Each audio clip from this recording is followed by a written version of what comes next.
Bonjour à vous, ici David Laroche de la série Wake Up Calls, rendez-vous pour booster et secouer votre vie. Voyons aujourd'hui comment reprogrammer votre esprit et obtenir ce que vous voulez dans votre vie.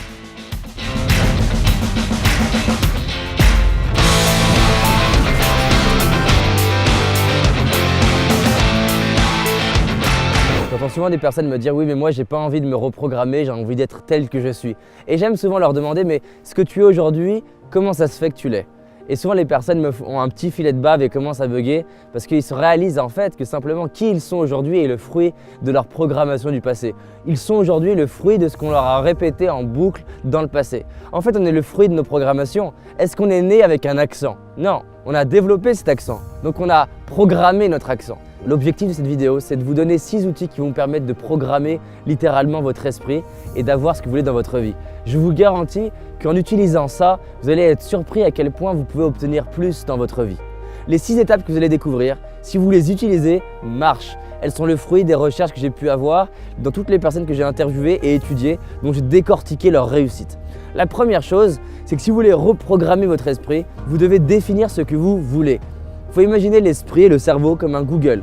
Dès lors que je mets une requête, c'est-à-dire une recherche qui est claire, je vais avoir des réponses qui sont claires. Une partie du cerveau s'appelle le système réticulé activateur et en fait simplement la partie du cerveau qui a pour but de filtrer à l'extérieur ce qui répond à l'intention que je pose. Si par exemple je pose l'intention d'aller chercher à l'extérieur par exemple tout ce qui est relatif aux médias, je vais avoir une attention particulière à tout ce qui est de l'ordre des journalistes, des médias, de la presse ou quoi que ce soit. Et donc du coup ça va me donner des nouvelles informations et ça va me permettre de filtrer le monde extérieur d'une façon où je vais pouvoir l'utiliser et réaliser mes projets, ce qui est important pour moi. Donc la première étape, c'est définissez ce que vous voulez. Qu'est-ce que vous voulez atteindre? Qu'est-ce qui est important pour vous? Comment est votre vie dans un an si tout est possible? Plus vous allez le définir, plus vous allez pouvoir l'obtenir. Plus vous allez imaginer la vie que vous voulez dans le futur, plus vous allez être en capacité finalement de devenir le vous du futur maintenant. Donc j'insiste sur cette étape qui reprogramme votre esprit, c'est de passer du temps à déterminer, définir, designer, dessiner le vous du futur, la vie dans le futur. Définissez-le le plus clairement possible. La deuxième chose, quand vous avez dessiné et imaginé le futur, vous avez défini la vie dans le futur, défini votre programmation du futur, à quoi vous ressemblez dans le futur, c'est de ressentir le plus souvent possible le vous du futur. Et j'insiste sur le mot ressentir. Il ne s'agit pas juste de se dire oui, j'ai compris ce que je veux. Il s'agit de se dire je ressens que je le suis déjà. Et ça, le plus souvent possible dans la journée. Par exemple, de marcher comme la version du futur, de penser comme la version du futur, de dépenser mon argent comme la version du futur et de me dire tiens, je me ressens être cette version-là. Parce que je suis dans le présent ce que j'ai le plus été dans le passé. Donc si dans le présent, je me mets à être ce que je veux être dans le futur, je vais le devenir. Donc pour distinguer avec la troisième clé, dans le 2, je ressens que je le suis. Dans le 3, je vais agir clairement en me disant tiens, comment est-ce que le moi du futur agirait? Comment est-ce que le moi dans 10 ans agirait? Donc il y en a un, c'est je ressens, je le suis. L'autre, j'agis. Par exemple, je suis au restaurant. Le moi du futur, qu'est-ce qu'il mange? Je suis dans le centre commercial. Le moi du futur, comment est-ce qu'il dépense? Est-ce qu'il achète? Est-ce qu'il n'achète pas? Je suis dans une conversation, le moi du futur, quelles questions il pose, de quoi il parle. Plus je le fais, plus je vais le ressentir, plus ça va m'aider à l'imaginer. C'est vertueux les trois ensemble. 4, c'est une autorisation que je me donne. Plein de fois, j'ai eu du mal à devenir le moi du futur, non pas parce que je n'arrivais pas à le ressentir, non pas parce que je ne savais pas ce que je voulais, non pas parce que je ne savais pas quoi faire, mais parce que je ne m'autorisais pas à l'être. Répétez cette phrase, je m'autorise à être ce moi du futur. Et c'est encore mieux quand on a défini le moi du futur. Par exemple, je m'autorise à être confiant, j'ai le droit d'être confiant. Donnez-vous la permission d'être confiant. Qui d'autre peut le faire? Imaginez que vous êtes un parent bienveillant et maintenant vous dites je me donne le droit de l'être. Et vous allez voir, ce droit que vous donnez va changer les choses. La 5e façon de programmer votre esprit, c'est par des questions vraiment très puissantes. Posez-vous des questions de plus en plus puissantes. Les questions, c'est un art qui se raffine. Donc par exemple, des questions puissantes, c'est voilà, quelle serait la différence de ma vie? Qui est-ce que j'ai envie de devenir? Comment ma vie, qu'est-ce qui ferait que ma vie soit idéale? À quoi je sais que j'ai atteint l'objectif? À quoi je sais que je suis heureux? Tiens, à la fin de ma vie, qu'est-ce qui fait que je suis fier de moi? Si j'avais un message à donner à l'humanité, lequel ça serait? Toutes ces questions de qualité reprogramment mon esprit. Chaque question crée des nouvelles connexions neurologiques. Je vous invite à être une machine à questions avec vous-même, avec les autres, dans vos interactions, parce que ça va littéralement reprogrammer votre esprit. La plupart des gens qui ont la vie d'aujourd'hui, qui ressemble à la vie d'avant, c'est parce qu'ils se posent les mêmes questions qu'avant. Posez-vous des nouvelles questions que vous ne vous posiez pas d'habitude. Et c'est fou, j'ai beau savoir ça, j'ai beau connaître par cœur ce truc-là, le nombre de fois où j'ai réalisé que ça faisait 1 an que dans une situation donnée, je ne me posais pas la question. Par exemple, je sais pas, on me disait, voilà monsieur, c'est pas possible ce truc-là. Et avant, je disais, ok. Et maintenant, je me dis, et si c'était possible? Puis, et si c'était possible, comment ça serait? Avant, je me le posais à moi. Et maintenant, je le demande. Je demande à la poste, tiens, et si c'était possible, ce serait comment? Et comment on pourrait faire pour que ça soit possible? Ouais, mais j'en sais rien, monsieur.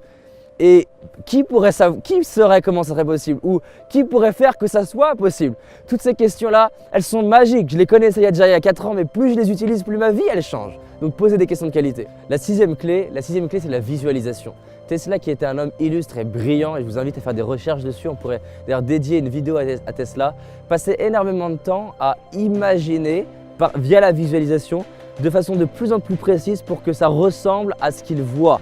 Ce que je veux dire là, c'est que si par exemple vous regardez ma main et que vous fermez les yeux, est-ce que vous arrivez à la voir aussi précisément que quand vous la voyez vraiment avec vos yeux? Tesla s'entraînait à réduire le gap entre la perception, entre ce que j'imagine et ce que je vois vraiment. Pourquoi? Parce que les études montrent que finalement, entre ce que j'imagine et ce que je vois, ça sollicite quasiment les mêmes parties du cerveau. Maintenant, la différence entre ce que je vois et ce que j'imagine, elle est là surtout parce que quand je l'imagine, j'arrive pas à le voir aussi précisément. D'où le fait que Tesla passait du temps à l'imaginer. Et clairement, je ne suis pas au niveau de Tesla et je passe du temps à m'exercer, à imaginer les choses. Plus je fais cet exercice-là, plus selon moi, je suis en capacité de devenir l'architecte du futur parce que je commence à créer les connexions neurologiques de qui j'ai envie d'être dans le futur. Ça me permet aussi de vivre des situations en avance avant d'avoir à les vivre dans le réel. Parce que finalement, la notion de réalité, elle est très complexe à déterminer. Est-ce qu'on vit dans la réalité ou est-ce qu'on vit dans la projection d'une réalité? Parce que finalement, nos yeux, c'est comme une webcam. On voit au travers d'une webcam, on voit au travers d'un cinéma. Donc on ne voit pas la réalité, on voit juste une projection de cette réalité. Quand tu comprends ça, tu comprends qu'on est tous dans des réalités différentes. Donc dès lors que je commence à être quelqu'un qui est un peu comme un infographiste et capable de designer une réalité et la projeter à l'intérieur de moi-même, je commence du coup à la voir et si je la vois, je peux la créer. C'est la phrase de Walt Disney, What you can dream, you can live. Si tu peux arriver à le concevoir dans ta tête et concevoir comment l'articuler dans ta tête, plus la vision elle est claire, plus tu vas identifier les étapes pour y aller. Ça c'est bluffant, tous les grands visionnaires, ils avaient cette faculté à voir de plus en plus précisément. Donc moi, je m'entraîne à le faire parce que plus je le fais, plus je suis bluffé par les résultats que je crée et ça reprogramme littéralement mon esprit. Donc faites ça si vous voulez finalement vous permettre de passer à un autre niveau et d'obtenir vraiment ce que vous voulez. Donc 1, définissez ce que vous voulez, au moins écrivez-le, imaginez-le. Einstein disait je garde rien dans ma tête que je peux marquer sur le papier parce qu'il savait qu'extraire de soi c'est le meilleur moyen de définir ce que tu veux. D'où le fait que tu extrais un plan de ta maison. Pourtant tu pourrais garder dans ta tête mais tu l'extrais pour l'affiner, le raffiner. 2, ressens le plus souvent possible le toi du futur. 3, agis en fonction du toi du futur. 4, autorise-toi à l'être et donne-toi la permission. 5, pose-toi les questions du toi du futur, des questions de qualité puissantes que tu ne te posais pas d'habitude et autorise-toi à les poser aux autres. 6, exerce-toi à visualiser les choses de plus en plus précisément. Tous les matins, je m'imagine dans une situation où je suis en train de réaliser mon désir. Je visualise l'image, je l'illumine, je l'éclaire, je la rapproche, je l'agrandis. Tout ça, c'est des exercices de visualisation qui ne sont pas simples et je réduis le gap entre ce que j'imagine et ce qui se passe vraiment pour reprogrammer mon esprit.